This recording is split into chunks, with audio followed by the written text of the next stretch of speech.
আমার সুবহানাল্লাহ কন না কি? আরে ব্যাকে মিলে সুবহানাল্লাহ কন। আমি মাহফিলের শুরু থেকে 10টা থেকে 9টা থেকে 11:30 বাজে 2.5 ঘন্টা এতক্ষণ পর্যন্ত যতগুলো কথা বলছি এই প্রত্যেকটি কথার সাথে বাস্তবতার মিল আছে না নাই? তাহলে আপনারা আবার চিন্তা করেন আমরা ইসলাম থেকে কত দূরে, দূরে কিনা? আমরা ইসলাম থেকে দূরে কিনা? তাহলে কিয়ামত কাছে না? আজকে থেকে বাবা আপনাদেরকে আমি অনুরোধ করে যাই, মা আমি আপনাদেরকে অনুরোধ করে যাই, আপনারা আপনাদের সন্তানদেরকে মানুষের মতো মানুষ করার চেষ্টা করেন। কারণ কিয়ামতের দিন আপনার সন্তান আপনার এগেনিস্ট পার্টি হয়ে যাবে, আপনার এগেনিস্টে বক্তব্য দিবে, আপনি তখন কি করবেন? উপায় নাই তো। কথা বুঝতে পারছেন না? আমার নবীজি বলেছেন নারীরা হলো গোপনীয় জীব। কি গোপনীয় জীব? তারা যখন গোপন জায়গা থেকে যখন প্রকাশ্যে চলে আসে, আপনারা আমার প্রাণে নবী বলে দিয়েছেন প্রকাশ্যে যখন চলে আসে তখন তাদেরকে দেখলে শয়তান উকি ঝুঁকি দেয়। নাউজুবিল্লাহ বলেন না? শয়তান কি করে? উকি ঝুঁকি দেয়। শুধু উকি ঝুঁকি না, আপনার আমার প্রাণের নবী জানিয়ে দিয়েছে বন্ধু শয়তান নারীকে রশি হিসাবে ব্যবহার করে।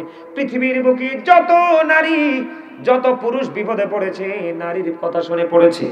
আদম সফিউল্লাহ আমাদেরকে অনেকগুলো উপদেশ দিয়ে গেছেন। কি দিয়ে গেছেন? অনেকগুলো উপদেশ বন্ধু আদম সফিউল্লাহ দিয়ে গেছেন।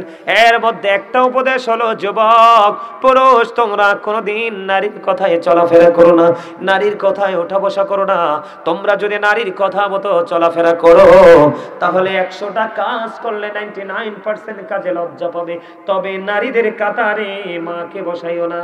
তুমি বউয়ের কথায় কাজ করলে 99% কাজে তুমি লজ্জা পাবা, আর মায়ের কথা মতো চললে তুমি 100% এর চাইতেও বেশি নিয়ামত প্রাপ্ত হয়ে যাবা।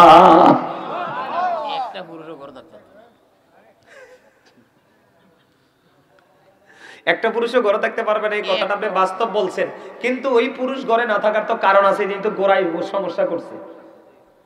গরিবের মেয়ে খুবই পরেশগার, ওই মেয়েকে তো বউ করে আনবেন না আপনি। আপনি তো আনবেন 5 তলা ভবনের মালিক, কিন্তু ওইটা তো যাইয়ে আপনার কান মোলা দিব। ওমা দিবে না। বেপরদাশীল নারীদের সমস্যা শেষ নাই তো, বলবো নি একটু? এমন শীত চলে না যেই ঘরে একটা বড় লোকের মাইয়া আছে বউ, আপনি ওইটারে বললেন যে আব্বার একটু গরম পানি করে দাও, দেখবেন কি করে। এখন যখন গাটটা ফাঁক দিব, আপনি যদি যোগ্য সন্তান হন আপনি তো বউর গাল বাড়ে চর বসাই দিবেন। কেন বসাবেন? কারণ সে বেয়াদবি করেছে। কি করেছে? কি করেছে? কথা বুঝছেন? আমারটা বুঝে রাখেন আপনারা। যার দাদা নাতি আছে বিয়ে করাইবেন, আব্বা আছেন ফুতিরে বিয়ে করাইবেন, বুঝে রাখেন কথাগুলো। এখন আপনি যে থাপ্পড় দিছেন, বউ তো ফোন দিছে কার কাছে? বাবার কাছে। আব্বা তোমার জামাই আরে মারছে, তোমার নাই কি করতেন? কয় বিচার করবার লাই আইও। বিচার করার লাগবো? আন লাগবো। কয় হাতের ভাত খাইতেন না? তুই হাতের ভাত খাইতেন না? কয় না, কিন্তু হাতে তো কেস কিট পড়বে এখন, কারণ হাতে বিয়ের সময় কাবিন দিছে 15 লাখ। কি দিছে? কথা কয় না। কাবিন দিছে কয় লাখ? 15 লাখ। হাতে তো আবেগের বশবর্তী হয়ে কামটা করছে, তো বিবেক খাটাই নাই। এখন ওই 5 তলার উপরে বৈশা বৈশা মাইয়ার বাপেও সুযোগ খুঁজছে, যদি আসে বর্ষিটা ঠিক মতো আটকাই দিব। এবার 15 লক্ষ টাকা বন্ধ বা 20 লক্ষ বা 5 লক্ষ কাবিন হয়ে গেল। আপনার সব বিক্রি করলে বিক্রি পাবেন না 2 থেকে 3 লাখ। সমাজে যখন সবাই বসবে, আপনাকে যেটা উসুল দিবেন একটু উসুলটা বাদ দিয়ে বাকিটা আপনাকে বউকে পেমেন্ট দিতে হবে। 3 মাস 13 দিনের খাওন খোরাক দিতে হবে, ঠিক কিনা? এখন আপনার তো সেই তৌফিক নাই, বিচার তো বসে গেছে, বউ তো খাবে না। বউ কিন্তু আসলে বউ কি করবে? আপনার সংসার করবে, কিন্তু তার গোড়াই শক্ত। সে বসে আছে একদিকে মুখটা ঘুরাইয়া। আপনি তো বিপদে পড়ছেন। এখন যদি সালিশে ফাইনাল সিদ্ধান্ত আসে আপনাকে মৌরানা দিতে হবে। কাবিন করছেন 15 লাখ, সর্বস্ব করলে আপনার সম্পদ আছে 5 লাখ। এখন ওকে বিক্রি করে বউ দিলে চলবে? দিলেও তো হবে না। এখন আপনি বাধ্য হয়ে বউয়ের পিঠে যাইয়া হাতটা দিয়া পোছা দিবেন, বিবি আই এম রিয়েলি সরি, বাড়ি চলো। এখন তো সে এতদিন ছিল এবিডি সুপারি গাছের আগায়, এখন তো এবিডি একটা না চলে গেছে তাল গাছ এবং নারকেল গাছের আগায়, ঠিক কিনা গো?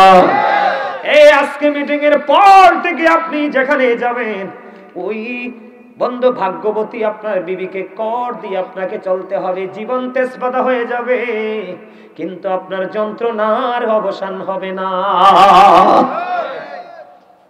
এই জন্য ছেলের ক্ষেত্রে, মেয়ের ক্ষেত্রে, বিয়ে দেওয়ার ক্ষেত্রে অনেকবার, হাজারবার ভেবে চিন্তে করবেন। ছেলে যদি ভদ্র হয়, আপনি কয়েক হাজার কোটি টাকার মালিক তো কি হয়েছে, ছেলের কাছে মেয়েকে তুলে দেন, সুখী হবে।